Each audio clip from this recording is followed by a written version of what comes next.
This is Debt Free in 30, where every week we take 30 minutes and talk to industry experts about debt, money, and personal finance. Here's your host, Doug Hoyes. It's the last weekend of the month, so as is our custom, today's show is a frequently asked questions show. This is show number 56, and since we do a show every week, that means, obviously, we've done over a year's worth of debt-free in 30 shows. Ever since our first frequently asked questions show, I've considered doing this topic, but I've hesitated because it's not a topic we can easily squeeze into one show. However, this topic comes up on many of the shows we do, so today we're going to finally get to this important topic. To discuss it, I'm joined by Ted Michalos, my Hoyes Michalos co-founder and business partner. Ted, welcome back. How are you doing? Not bad. How are things? Good today. So today's first question, Ted, I want you to tell me about September 18th, 2009. What do you know about it? September 18th, 2009. I'm pretty sure it was a Friday. Friday, yep, you're right. Yep. I think Cloudy with a Chance of Meatballs was out. Yes, I think that was their first release. That was the day it was released, yep. And I'm sure that I was watching the end of The Guiding Light after its 72 run. 72 years The Guiding Light was on, and that was its last show. That's why I wasn't around that afternoon. You may recall I took it off. I do remember that, but there was something else that happened that day. So tell me what else happened September 18th, 2009. Well, on September 18th, 2009, significant changes were made to the Bankruptcy and Insolvency Act, in particular around consumer proposals. Exactly. And so that's what the topic of our frequently asked questions session is going to be today. We're going to talk about why that day, just over 7 years ago, was so important. But first, let's get to the basics. So what is a consumer proposal? The easiest way to think of a proposal is it's a deal you make with your creditors. So depending on how much it is that you owe, you enter into a negotiation where you offer to repay a portion of that. And the trick or the finesse with a consumer proposal is figuring out how big that portion has to be.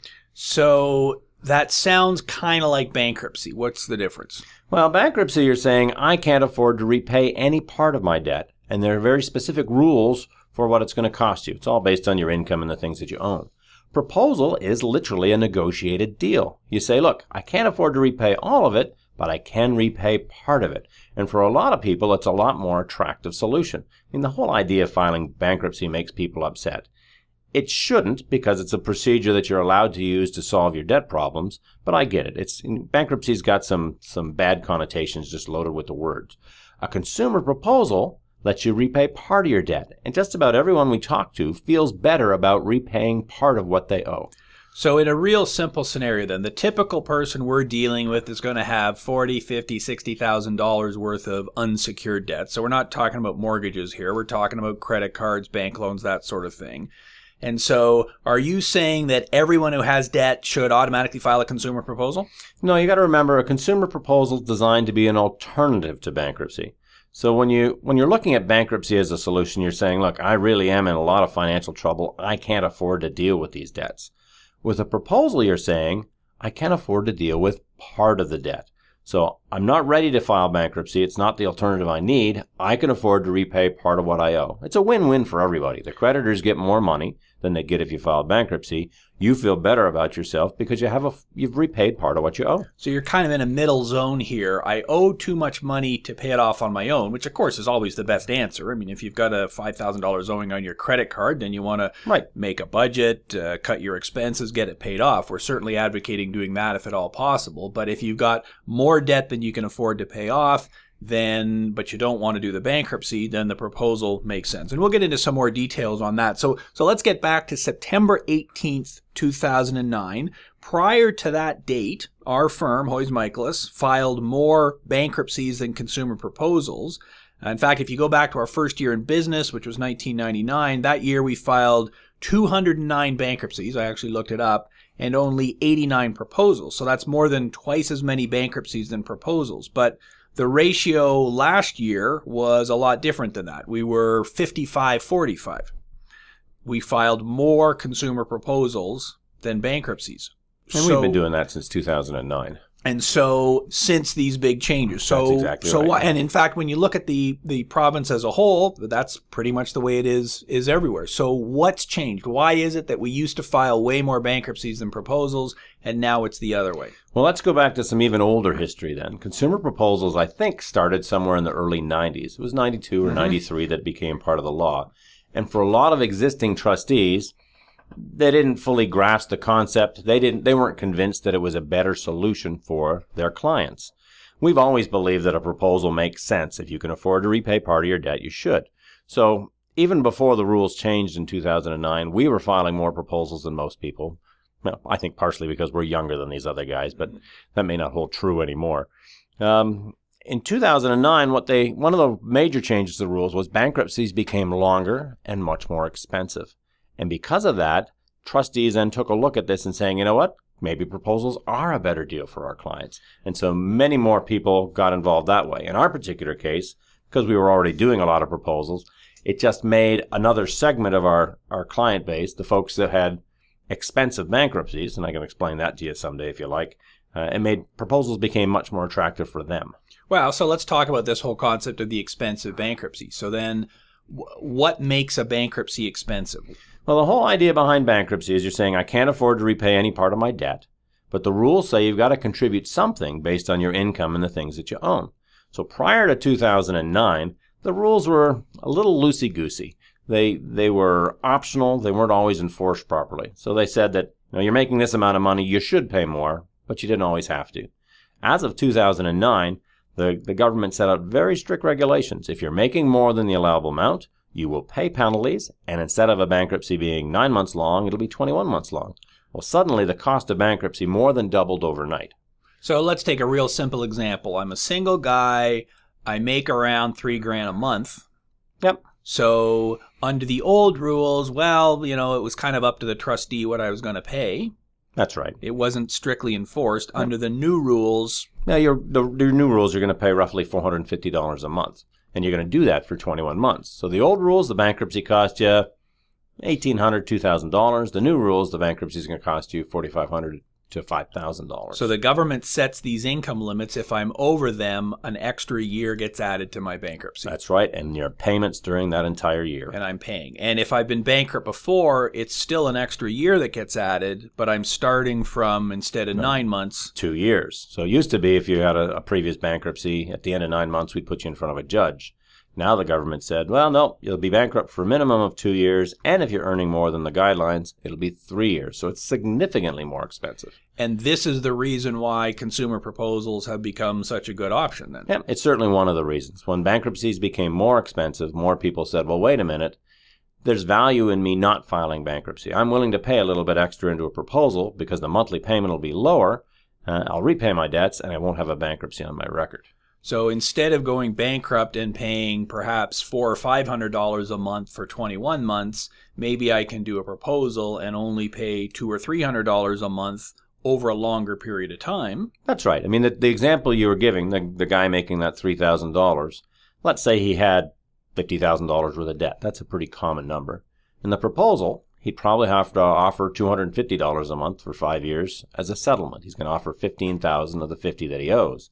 The bankruptcy, we just said, is going to cost him somewhere around $5,000. So the proposal's a lot more money, but that $250 payment's a lot easier than the $450 or $500 the bankruptcy's going to require. And that becomes the big advantage of a consumer proposal. Now, you were talking about offering this settlement and how that all works. I'd like to get into a bit of that, but we're going to take a quick break first, and we're going to come back and talk more about consumer proposals with Ted Michalos here on Debt Free in 30.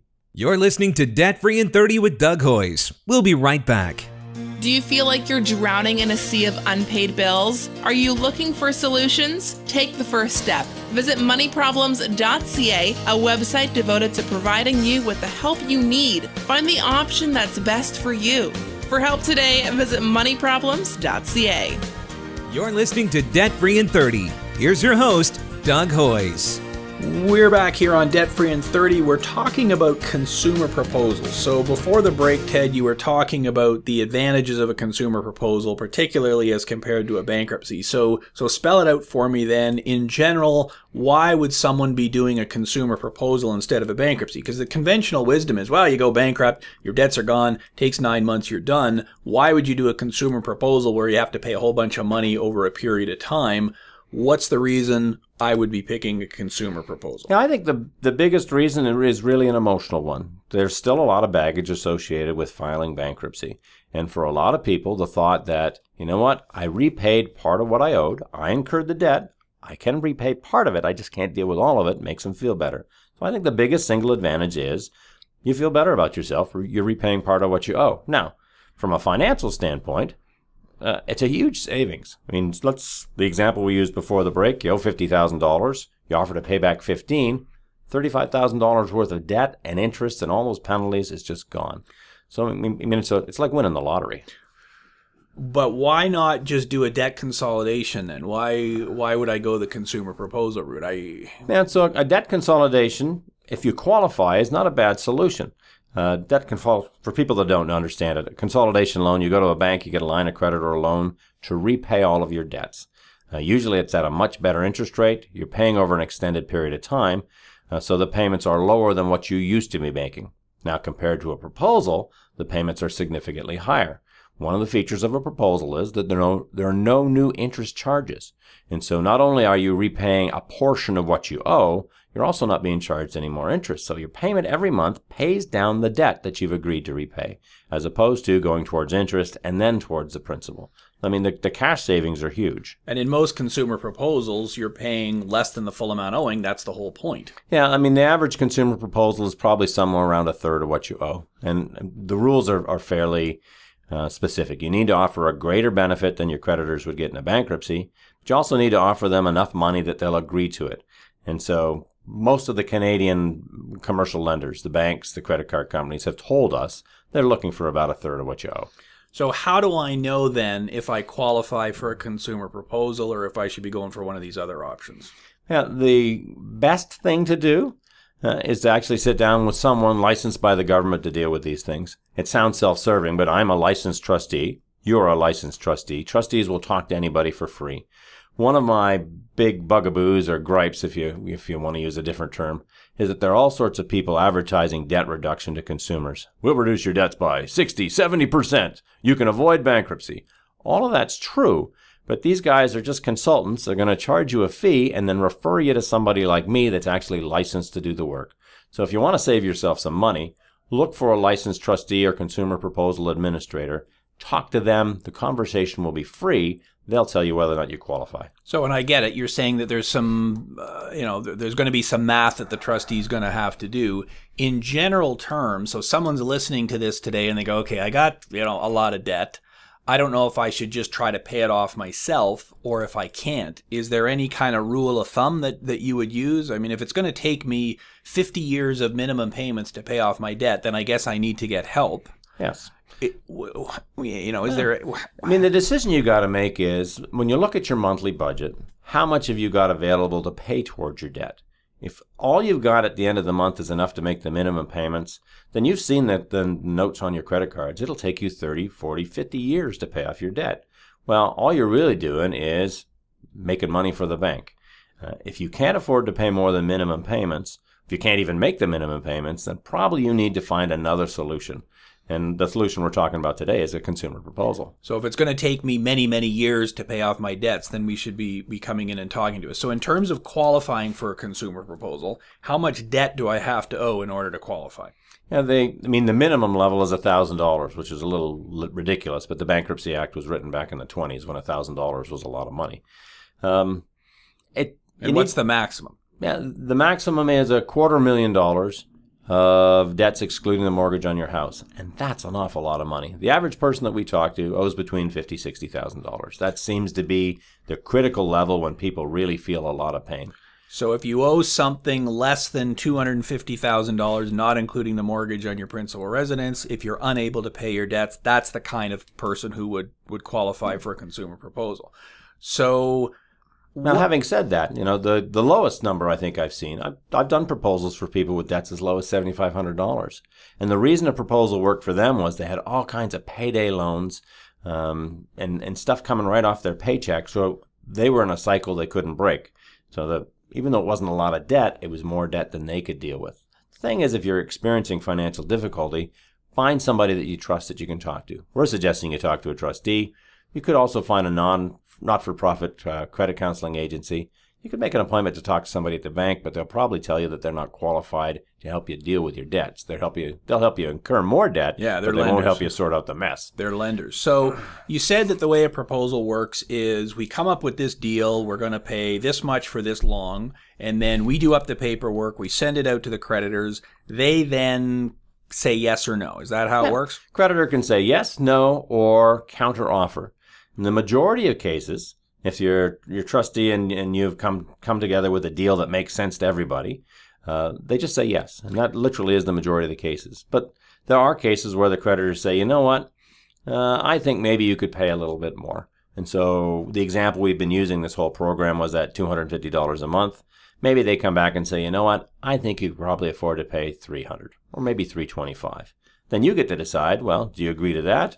Or do you counter their counteroffer? It's called a proposal because you're making a proposal, an offer. And sometimes there's a negotiation involved. And how does the voting work then?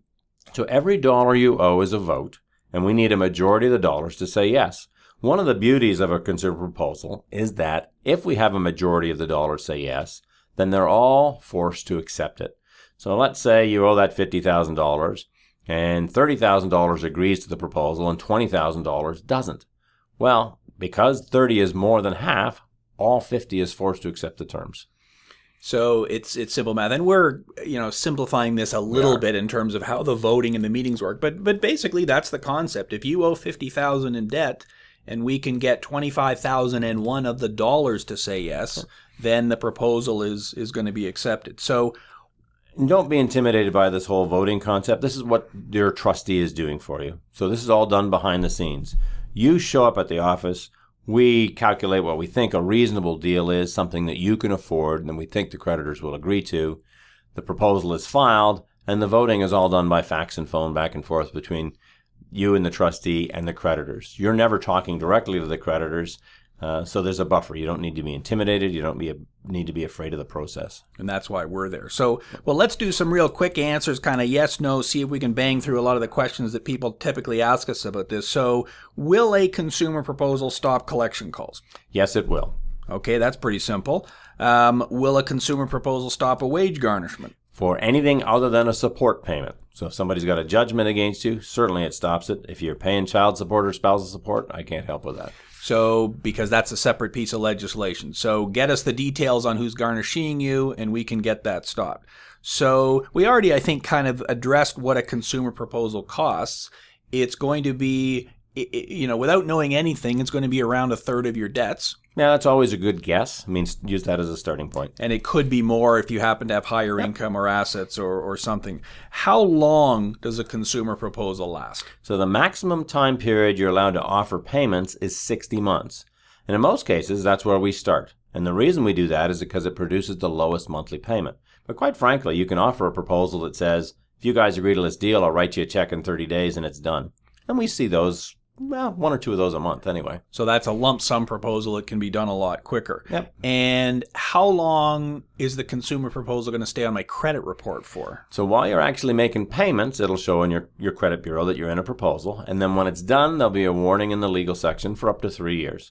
And that's important to note because a bankruptcy, that warning is there for up to 6 years. If your wages were garnished, it's 6 years. If a debt is written off, it's 6 years. So a proposal actually cleans things up in a much nicer way, much more quickly. Gotcha. What about tax debts? Can they be included in a consumer proposal? They certainly can, and it's a pretty common debt to include. Now, if the only person you owe is the government, negotiating can be a little more difficult, but tax debts are certainly included, and it's very common. How long does it take the creditors to approve the proposal then? So if I file it today, when do I know if they're going to say yes? So they get 45 calendar days to vote. If a majority haven't asked for, or voted against it, or asked for a meeting of creditors, then it's approved at that 45-day mark. Oh, no, that's not true. That's when the creditors are done with it. You get another 15 days where you can still change your mind. So on day 60, if everybody's in agreement, the proposal's approved. But in the vast majority of cases, after 45 days, you know if it's a yes or a no. That's right. So on day 46, we'll notify you and say, yes, the creditors have agreed. You then still have that 15 days where you could call us and say, you know what, I just don't want to do this. It's a bad idea. Which is highly unlikely because we've got them to agree. That's kind of what you're doing. So what is the acceptance rate? So if you file a proposal, what are the chances of it going to be accepted? So I can't tell you what the overall rate is for everybody in the industry. I can tell you that it's something like 99% of all of our proposals are accepted either as filed or amended. So we're going to get you a deal unless there's something very interesting about your history. Yeah, if you've committed some massive fraud, then we may have a bit more difficult. So final question, can I leave a creditor out of my proposal? Your proposal has to treat everybody the same way. So credit cards, lines of credit, income taxes, payday loans, all of these people have to be included. You can't say, you know what, I'd really like to keep my Acme credit card so I can still do some shopping. I need it for emergencies. Everybody's in or everybody's out. And that's what makes the process fair. Great. Thanks very much for being here today, Ted. Always a pleasure. We'll be back to wrap it up. You're listening to Debt Free in 30.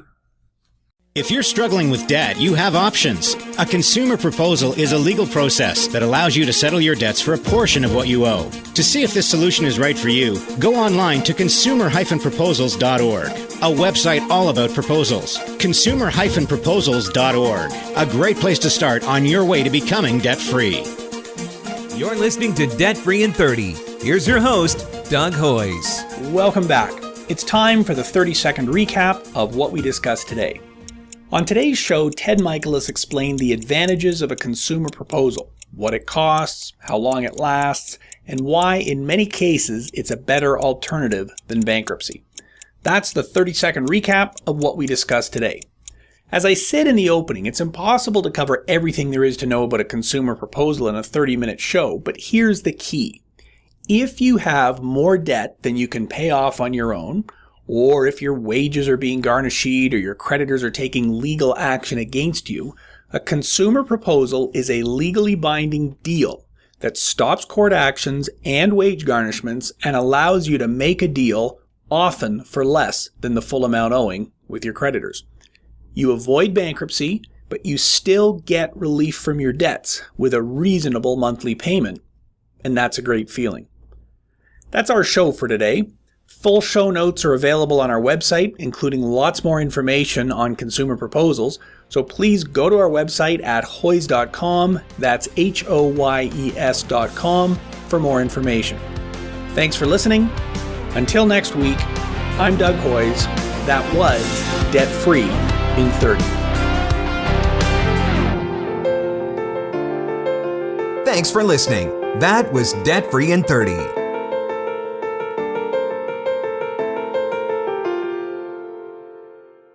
Dealing with debts can be overwhelming. What could you lose? What can you keep? How do you get the help you need? MoneyProblems.ca is the ideal place to start. A website all about money challenges and the remedies to those issues. Go online today and start your journey to solving your debt issues at MoneyProblems.ca.